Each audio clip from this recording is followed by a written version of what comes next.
AJ Brzezinski going to join us coming up in about 10 minutes. Luka Doncic is looking good. There is no doubt about it. We saw the pictures yesterday on the show. But my God, some of you are overreacting and going just a little nuts. That's next on The Herd.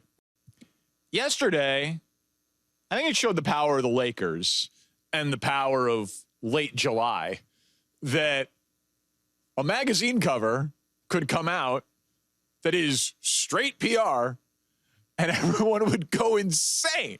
Like, Luka Doncic was on the cover of Men's Health. And Luka Doncic looks shredded. He looks like skinny Luka.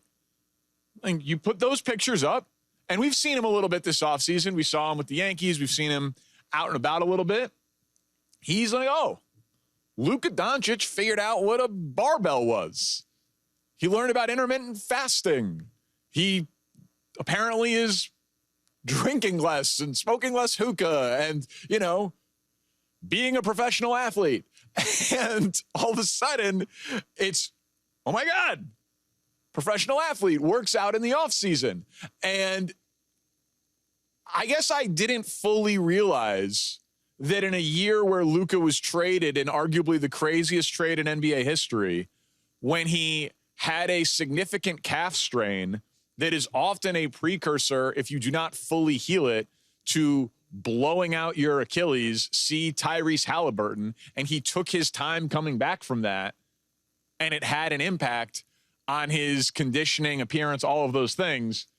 I feel like people forgot who Luka Doncic was. Like, Luka is awesome. And I love Chris Broussard, and I can't wait to chop it up with him more on the regular on First Things First. But when we had him on The Herd yesterday, you would have thought that Luka Doncic was reborn based on these pictures. When I saw this article, saw how Luka looked, read it about, you know, how he's changed and this summer's different for him, I gave a big shout out to LeBron James. Like, this is a testament to LeBron James's example and the impact it had on Luka Doncic. I think he played with LeBron and saw why, as much physical ability as LeBron has, as much natural ability, as much size and strength and athleticism as LeBron has naturally, he goes above and beyond to become the player he is. Even though Luka didn't say that in the article. And maybe this is a little media insight, but getting a magazine cover, it's not that difficult for A-list superstar athletes and celebrities. Like, this was a puff piece.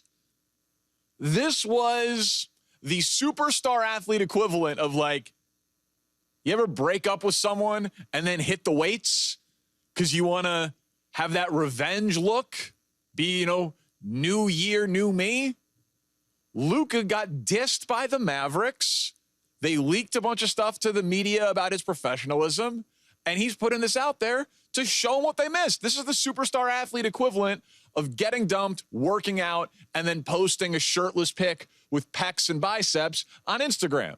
Something I would know nothing about, not because I've never been dumped, but because I have no biceps or pecs. But the point is this. The point is, people forget that Luka Doncic, I mean, people act like the guy doesn't play basketball.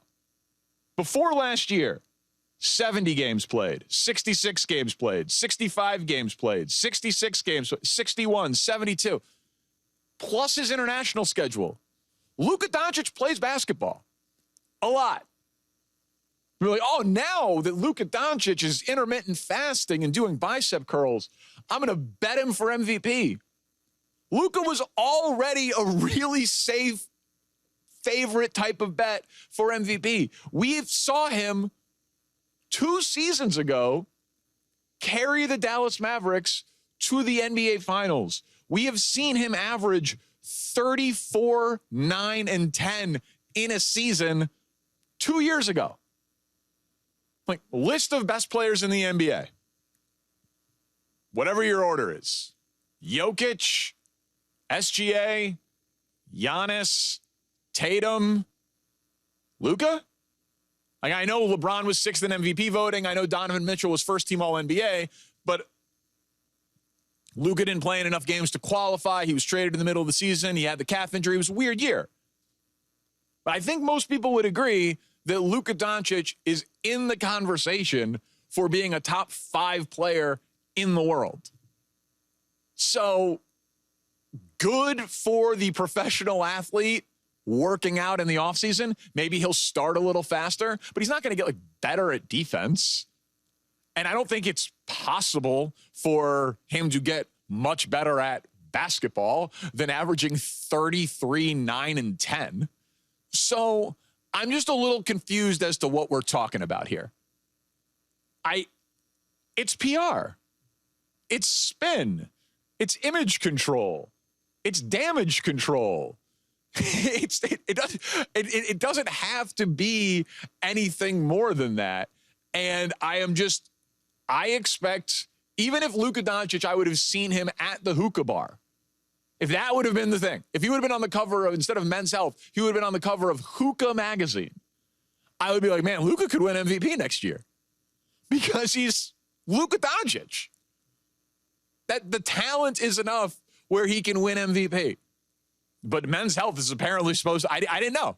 I didn't know being on the cover of Men's Health was supposed to change the way that we all felt about one of the 5 greatest offensive players in the sport and arguably one of the 5 greatest all-around players in the sport because he's doing bicep curls and shoving all of his meals into 8 hours a day. But I'm learning things as we go throughout this life.